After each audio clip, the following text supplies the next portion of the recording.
In reading and listening comprehension, today we will be reading a very famous folktale. So आज हम एक famous folktale read करेंगे. So this story will teach us a very important thing. And students, there will be some new words in the story. We will first understand the meaning of these new words so that we understand the story better.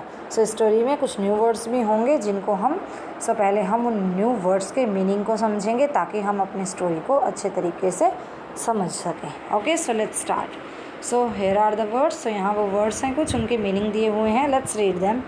Shepherd. So first word is shepherd. So a person who takes care of the ship. So वो पर्सन जो कि ship की take care करता है, देखभाल करता है, उसे बोलते हैं shepherd. Okay. Second is prank. Prank to trick someone. Prank means to trick someone means किसी के साथ कोई ट्रिक कर चलना. ओके, किसी के साथ कोई मजाक करना. Now next word is chasing. Chasing. Chasing means to run after someone. Means किसी के पीछे भागना, उसका पीछा करना. Chasing means पीछा करना. Next is grinned. So to have a big smile. So एक बड़ी सी smile. So उसको बोलते हैं grinned. Okay. And next word is howl. Okay. So howl means sound that wolf makes. So वो sound जो wolf बनाते हैं, wolf बोलते हैं भेड़िए. Okay. Next is furious. Furious means to be very angry. बहुत ही ज़्यादा गुस्सा हो जाना, उसको बोलते हैं furious. Okay okay students. So now हम इन वर्ड्स को रीड कर चुके हैं अभी. So now let us read the story. So अब हम एक स्टोरी रीड करेंगे. ओके. सो हमने न्यू वर्ड्स को समझ लिया अच्छे से. अब हम अपनी स्टोरी को अच्छे से समझ पाएंगे. सो स्टोरी को हम रीड कर लेते हैं. So let's start reading the story from student reader 9. आपके ऐसा 9 में है ये story. Okay. Now let's see what is the title of the story. So here is the title of the story. Title है story का. Let's read it. The boy who cried wolf. The boy who cried wolf. So the title of the story is The boy who cried wolf. The boy who cried wolf. So this is the title of the story. Okay, so now let's read it from the page number 1. Once there was a shepherd boy who was bored. So एक बार क्या shepherd boy था who was bored, जो कि bore हो रहा था. He sat on a hill watching the village sheep. So वो वहाँ विलेज शिप को देखते हुए वहाँ हिल पर, पहाड़ी पर बैठा था. So he thought of playing a prank on everyone. He thought of playing a prank on everyone. So उसने क्या सोचा कि सभी के ऊपर प्रैंक किया जाए. Okay. So he shouted wolf wolf. The wolf is chasing the sheep. So वो चिल्लाया wolf wolf. The wolf is chasing the sheep, कि वुल्फ जो है वो शिप का पीछा कर रहा है. The villagers came running up the hill. सो विलेजर्स वहाँ भागे भागे आते हैं. But when they reached the hill no wolf was there. पर जब वो वहाँ पहुँचते हैं तो देखते हैं कि वहाँ कोई वुल्फ नहीं था, कोई भेड़िया नहीं था. Okay. So the boy laughed. फिर वो बॉय हंसता है. He had made a fool of them, कि उसने उन सबको फूल बना दिया, मूर्ख बना दिया, पागल बना दिया. The villagers went back in anger. So villagers जो थे सभी गाँव वाले वो गुस्से से फिर वापस चले जाते हैं. Now let's read the story from next page. Next day he shouted again wolf wolf wolf. So वो नेक्स्ट डे अगले दिन फिर से चिल्लाया wolf wolf. The villagers came running again to help him. So villagers फिर से आए उसको भागते हुए उसकी हेल्प करने के लिए. सो उन्होंने सोचा कि वो है किसी मुसीबत में है. So when they saw no wolf again they got furious. So अभी हमने फ्यूरियस का मीनिंग समझा था, राइट. फ्यूरियस मीन्स एंग्री, बहुत ज़्यादा गुस्सा हो जाना. सो जब उन्होंने देखा कि दोबारा वहाँ पर कोई भी वुल्फ नहीं था तो वो बहुत ही गुस्से में हो गई. A woman said he want come, we want come when the wolf comes. But the boy just grinned at them. We want come when the wolf comes. So एक वुमेन ने कहा जब वुल्फ आता है तो हम नहीं आएंगे. Okay. So but the boy just grinned at him. So boy उनके तरफ ग्रिन करता रहा. ग्रिन क्या मीनिंग हमने रीड किया था. Yes, a big smile on his face. So एक बिग स्माइल के साथ उनकी तरफ वो देखता रहा. So next is one day a real wolf came and howled at the ship.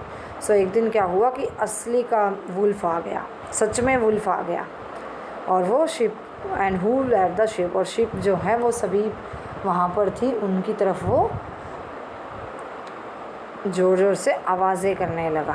Okay, the shepherd boy started shouting wolf wolf wolf, फिर वो जो है बॉय वो शाउटिंग स्टार्ट करने लग गया, चिल्लाने लग गया फिर से wolf wolf. Okay, then but villagers did not come this time, पर इस टाइम विलेजर्स नहीं आए, क्योंकि उसने पहले भी उनको 2 बार बुला लिया था, क्या करके उनके ऊपर प्रैंक करना चाहता था, वो उनका मजाक बनाना चाहता था कि उनके ऊपर मैं तो मजाक कर रहा था, मिस वुल्फ आता ही नहीं था कभी, लेकिन उस दिन वो सच में आ गया और फिर कोई भी विलेजर नहीं आया, क्योंकि उन्होंने सोचा कि वो लास्ट टाइम की तरह ही प्रैंक कर रहा है।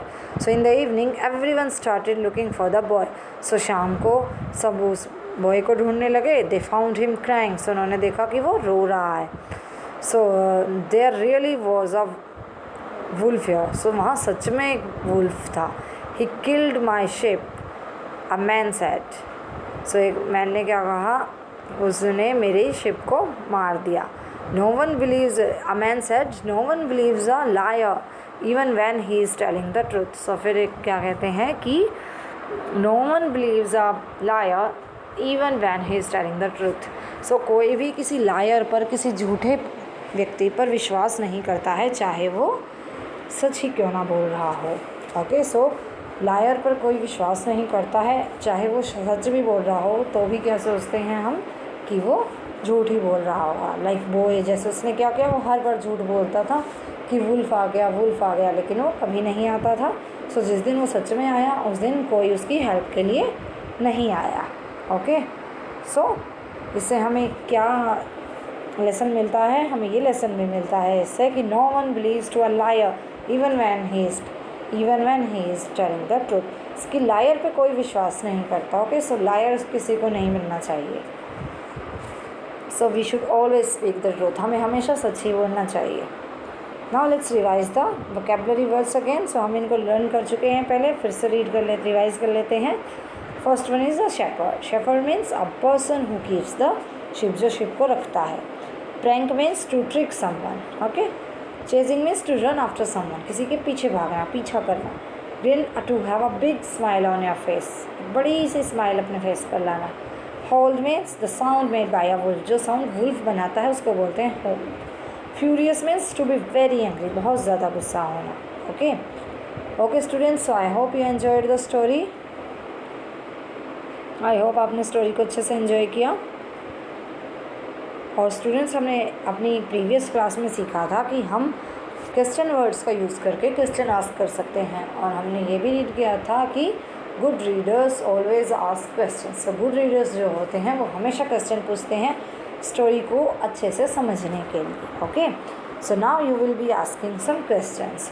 सो अभी आप कुछ क्वेश्चंस पूछेंगे, आप अपने घर पर किसी से क्वेश्चंस पूछ सकते हैं क्वेश्चन वर्ड्स का यूज़ करके। इससे क्या होता है कि आपकी थिंकिंग स्किल डेवलप होती है। ओके, सब अच्छे से सोच पाते हैं स्टोरी के बारे में या किसी और स्टोरी के बारे में जो आप कभी आगे रीड करेंगे।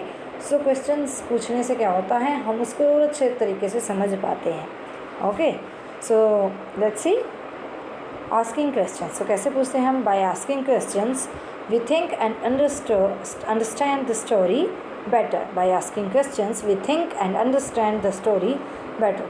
So questions पूछने से क्या होता है, हम स्टोरी को अच्छे तरीके से सोच पाते हैं, उसको अच्छे से समझ पाते हैं। Okay, so in this let's see what are the question words here. कौन से क्वेश्चन वर्ड्स हैं जिनसे आप क्वेश्चन पूछ सकते हैं। So here the first word is who. Okay, who. So who का आप यूज़ कर सकते हैं, who is a cat. So who के लिए I can see a person in this picture. आप पिक्चर को देखिए, यहाँ आपको कौन दिख रहा है? एक पर्सन दिख रहा है, right? Okay, then I remember that to know about a person I can use who. So अब आप सोचिए, जैसे मैं सोच रही हूँ कि मुझे याद आया कि अगर मुझे किसी पर्सन के बारे में पूछना है तो मैं किसका यूज़ कर सकती हूँ? हु वर्ड का यूज़ कर सकती हूँ। हु मीन्स होता है कौन, हु। सो ये हमने अपने प्रीवियस क्लास में भी पढ़ा था, right? Yes, so my first question is, so मेरा फर्स्ट क्वेश्चन क्या है? सो आपका भी फर्स्ट क्वेश्चन क्या होगा, who is the character in the story, कि स्टोरी में कौन कौन है। ओके, सो आप क्या पूछ सकते हैं, who is the character in the story, की स्टोरी में कौन है। ओके, सो इसका आंसर आप दे सकते हैं कि there is a boy in the story, और अगर और कोई है तो साथ में आप उनका भी नेम बोल सकते हैं। Okay, so here the second question word is where. Where means कहाँ, वेयर मीन्स कहाँ। सो इसको आप कैसे पूछ सकते हैं, this looks like a place. So ये आप पिक्चर देखिए, क्या दिख रहा है आपको, कोई जगह दिख रही है, right. So it's look like a place, कैसा दिख रहा है, place. So do you remember that to know about a place what can you use. So आपको याद होगा कि हमने वेयर कहाँ के लिए, किसी प्लेस को जानने के लिए अब किस वर्ड का यूज़ कर सकते हैं, यस इसी वर्ड का यूज़ कर सकते हैं जो यहाँ लिखा हुआ है, वेयर। वेयर मीन्स कहाँ। सो इस वर्ड का यूज़ आप कब कर सकते हैं, जब आपको किसी प्लेस के बारे में जानना हो। ओके, कहाँ मीन्स कहाँ, जब आपको जानना हो कि कोई चीज़ कहाँ है तो आप उसका यूज़ कर सकते हैं। ओके, सो क्या क्वेश्चन आस्क कर सकते हैं आप इस वर्ड के साथ कि where is the story taking place, की स्टोरी कहाँ हो रही है, where is the story taking place. Okay students, in this way you can ask questions using these question words. So आप इन क्वेश्चन वर्ड्स का यूज़ करके आप क्वेश्चंस को आस्क कर सकते हैं, पूछ सकते हैं, अपनी स्टोरी को अच्छे से सोचने के लिए, अपनी स्टोरी को अच्छे से समझने के लिए। ओके, अब इन वर्ड्स को भी देख लेते हैं। वट मीन्स होता है क्या। सो हम पूछ सकते हैं कि what problem does the character face, कि क्या प्रॉब्लम फेस करता है character. Next is why means क्यों, why. So why did the character face the problem, कि उसने क्यों ये प्रॉब्लम फेस की। हाउ मीन्स कैसे, and how was the problem solve, कि कैसे प्रॉब्लम सॉल्व हुई। So students, in this way you will ask questions. So इस तरह से आप क्वेश्चंस को पूछ सकते हैं। ओके स्टूडेंट्स, सो आपको क्या करना है, आपको भी क्वेश्चंस पूछने की प्रैक्टिस, क्वेश्चंस को इन क्वेश्चन वर्ड्स का यूज़ करके क्वेश्चंस को पूछने की कोशिश करनी है, ताकि जिससे कि आप अपनी स्टोरी को अच्छे से समझ पाएँ। सो इन क्वेश्चन वर्ड्स का आप यूज़ कीजिएगा अब किसी से क्वेश्चन पूछने के लिए। Okay, so students, good readers always ask questions. Okay students, so I hope now it is clear to you. So now let's move to our next component.